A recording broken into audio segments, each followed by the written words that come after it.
छोट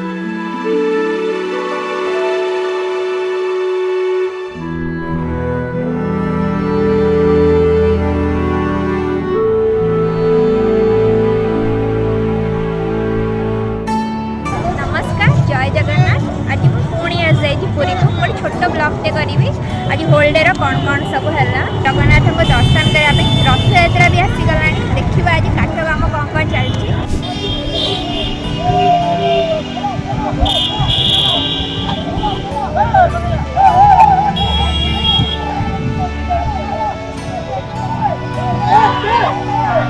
पुरी रे एबे तीन ठाकुरंक रथ निर्माण काम चलती आपण देखिपे। पुरी रथ यात्रा ओडिशार प्राचीनतम और विश्व प्रसिद्ध धार्मिक उत्सव अटे। यह प्रतिवर्ष आषाढ़ मासर शुक्ल पक्ष द्वितीय तिथि में यह उत्सव पालन करा। काठ निर्माण पाई विशेष तीन ठाकुरंक पाई नंदीघोष श्री जगन्नाथ तालध्वज बलभद्र और दर्पदलन सुभद्रा कार्य रथ निर्माण पाई वृक्ष बासगछ नयागढ़ ढेंकानाल दशपल्ला आदि अनेक अंचल चयन करा। अक्षय तृतीय दिन रथ यात्रा काम आरंभ होता है। दैनिक अनुष्ठान सहित रथ गढ़ा जाए। पुरीर श्रीमंदिर पाखे थिबा चित्रकार विश्वकर्मा और सूत्रधार होती काठशिल्पी विशेष रूप से यह कार्य काम करती। प्रतिवर्ष यह काम किसी वैदिक नियम और प्रथा अनुसार करा जाए। प्रथमे बृहत काठगुड़ी को चक्का धुरी मुंडा खंबा बना जाए। तापरे रंगीन वस्त्र पताका चित्र तुंडा और हस्त उपरे काम करा जाए। जगन्नाथ रथरे 16टी एवं बलभद्र सुभद्रा 44टी चक्का थाए।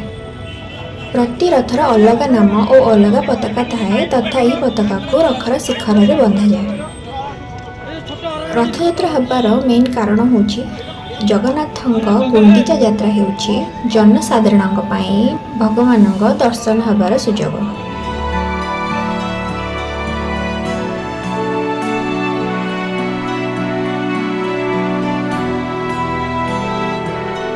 यही यात्रा तांको माँ गुंडीजा घर को यात्रा बोली विश्वास करा जाए।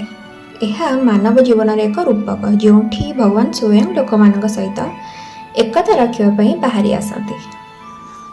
यह रथ यात्रार तैयारी केमती कौन हुए कहानी आगु देखा रथ कार्य केमती होठी। पुरी मंदिर बाहर समस्ते बसी था पिंड दे था पितृपुरुष पिंड ये किसी भगवान विषय कहवाई कही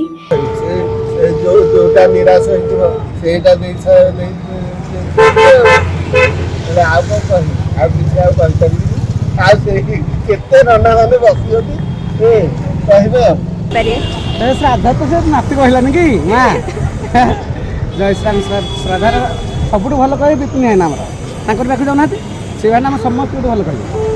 तो दिज मते कही कि आपण जातु विपिन मिश्र जी की बहुत भल कहती पाखु जीवा कही सी मत भगवान का विषय बहुत सुंदर कथाटी कही आसन शुणा।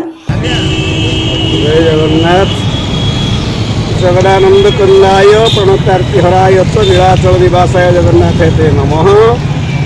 चतुर्था मूर्ति बदार बिंदे भक्त मान बदार बिंदे सेवायत बदार बिंदे उत्कलवासी को प्रणाम करी आज एक सुंदर दिन उत्कले भौरी श्रीक्षेत्र भौरी गला काली जाइए जहाँ भगवान 21 चाप जीवन को चारिटी 21 कर 21 नरक 84 गंगा 84 काटी गभीर भगवान जीवास रथ चका 84 आम 84 लक्ष जोनि भ्रमण कर मनुष्य होइचे तेणु भगवान जगन्नाथ 84 प्रकार नरकरू 84 जोनि मुक्ति दे मनुष्य आम कर।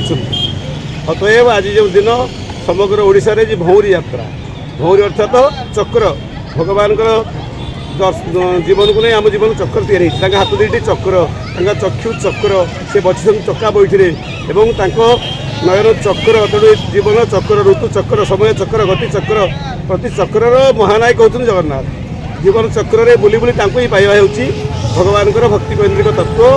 अतएव जगन्नाथ रथ भी चकाडेरा नीति भी होती। अतएव कहुए भगवान जो तत्व ता ज्येष्ठ मास ज्येष्ठ ज्येष्ठ शब्द हूँ वरिष्ठ बलिष्ठ ज्येष्ठ श्रेष्ठ इत्यादि दुई ज्येष्ठा बाहर मसरे शीतल षष्ठी माँ सती विवाह एवं रुक्मिणी हरण एकादशी मसर शुक्ल एकादशी दुई ठाकुर को ज्येष्ठ कहुई जगन्नाथ स्थान ज्येष्ठ ଶଙ୍କର ତାଙ୍କ ସ୍ଥାନରେ ବଡ଼ ଭାଇ ରୂପରେ ଜ୍ୟେଷ୍ଠ। ଏଣୁ ଏ ମାସର ପ୍ରାୟ ପ୍ରତ୍ୟୟ କରାଯାଇଛି ଜ୍ୟେଷ୍ଠ ନକ୍ଷତ୍ରରୁ, ଜ୍ୟେଷ୍ଠା ଯୁକ୍ତ ସମାନ ଜ୍ୟେଷ୍ଠ। ତେଣୁ ଏ ମାସ ହେଉଛି ଜ୍ୟେଷ୍ଠ ମାସ ଏବଂ ସୂର୍ଯ୍ୟ ମଧ୍ୟ ଜ୍ୟେଷ୍ଠ ଖରା ଏ ମାସରେ ଦିଅନ୍ତି, ପ୍ରଖର ଉତ୍ତାପ ଜ୍ୟେଷ୍ଠ ମାସରେ ହୁଏ। ସେଇଥିପାଇଁ କି ମାସକୁ ଜ୍ୟେଷ୍ଠ ମାସ କୁହାଯାଏ। ଅତଏବ ଜଗନ୍ନାଥଙ୍କ ତତ୍ତ୍ୱରେ ଜ୍ୟେଷ୍ଠ ମାସ ଏଭଳି ଏକ ଶ୍ରେଷ୍ଠ। ଭଉଁରୀ ଆଉ ବାହାର ଚନ୍ଦନ ପ୍ରାୟତଃ ପ୍ରଭୁଙ୍କର ସରେ, ଆଉ ଆଜିଠୁ ହଳଦୀ ପାଣି ସରିକି ଆସନ୍ତାକାଲିଠୁ ଭିତର ଚନ୍ଦନ ପ୍ରାରମ୍ଭ ହେବ। ଭିତର ଚନ୍ଦନ ବି 21 ଦିନ, ସେଥିରେ 4ଟି ଅନ୍ତଃକରଣ ଚନ୍ଦନ ଲାଗି ହୁଏ। ଜଳକ୍ରୀଡ଼ା ଏକାଦଶୀ, ସାବିତ୍ରୀ ଅମାବସ୍ୟା, ଶୀତଳ ଷଷ୍ଠୀ, ରୁକ୍ମିଣୀ ହରଣ ଏକାଦଶୀ। ଅତଏବ ଜ୍ୟେଷ୍ଠ ମାସକୁ ମହାପ୍ରଭୁ ଏଥିପାଇଁ ଶ୍ରେଷ୍ଠ କରିଛନ୍ତି, ଚନ୍ଦନ ଭଳି ଜୀବନକୁ ଶୀତଳ କର, ଚନ୍ଦନ ଭଳି ଥଣ୍ଡା କର। ସେମିତି କହିଲେ ସେ ତ 4 ପ୍ରକାର ଚନ୍ଦ୍ର। ଭଗବାନ ଜଗନ୍ନାଥ ନୀଳାଦ୍ରି ଚନ୍ଦ୍ର, ରଘୁନାଥ ତ୍ରେତୟାରେ ରାମଚନ୍ଦ୍ର, କୃଷ୍ଣ ଦ୍ୱାପରରେ କୃଷ୍ଣ ଚନ୍ଦ୍ର, ଆଉ କଳିଯୁଗରେ ଚୈତନ୍ୟ ନୀଳାଦ୍ରି ଚନ୍ଦ୍ର। ତେଣୁ 4 ଚନ୍ଦ୍ରଙ୍କୁ ଆମେ ପ୍ରାୟ ମନେ ରଖିବା ଦରକାର। ତାଙ୍କୁ ଚାହିଁଲେ ଜୀବନ ଚନ୍ଦ୍ରମୟ ହେବ, ଚନ୍ଦ୍ରମାମୟ ହେବ, ଶୀତଳମୟ ହେବ, ଜ୍ୟୋତ୍ସ୍ନାମୟ ହେବ। ଅତଏବ ଜଗନ୍ନାଥ ହେଉଛନ୍ତି ଚନ୍ଦ୍ରଙ୍କର ଚନ୍ଦ୍ର। ତେଣୁ ପ୍ରଭୁ ସବୁ ନାୟକଙ୍କର ମହାନାୟକ ହେତୁ ତାଙ୍କୁ ଦେବାଧିରାଜ କୁହାଯାଏ, କ୍ଷେତ୍ରାଧିରାଜ କୁହାଯାଏ। ଅତଏବ ଭଗବାନ ଜଗନ୍ନାଥଙ୍କ ତତ୍ତ୍ୱରେ ଏଭଳି ଶ୍ରେଷ୍ଠ ସ୍ଥାନ ଉଦାହରଣ ନେଇଥିବାରୁ ଆମ୍ଭେମାନେ ସମସ୍ତେ ଶ୍ରୀ ଜଗନ୍ନାଥଙ୍କୁ ଏତିକି ପ୍ରଣାମ କରିବା, ମହାପ୍ରଭୁ ଆପଣ ସମଗ୍ର ବିଶ୍ୱକୁ ଚନ୍ଦନ ଭଳି ରଖନ୍ତୁ। ଏହା ଥିଲା ମୋର ବ୍ଲଗ୍ ଆଜି। ସେଠି ବ୍ଲଗ୍ ନୁହେଁ, one type of blog B blog କରିବାକୁ ଚାହୁଁଥିଲି, ବ୍ଲଗ୍ ମୋ ଦ୍ୱାରା ହେଇପାରିଲାନି। ତ ମୁଁ ଏମିତି ଠାକୁରଙ୍କ ବିଷୟରେ ହିଁ କିଛିଟା ଭିଜୁଆଲ୍ ଆଣିଥିଲି, ରଥ କାର୍ଯ୍ୟ କେମିତି କ'ଣ ହେଉଛି। ଆପଣଙ୍କୁ ଭିଡ଼ିଓଟି ଭଲ ଲାଗିଥିଲେ please like, share and subscribe.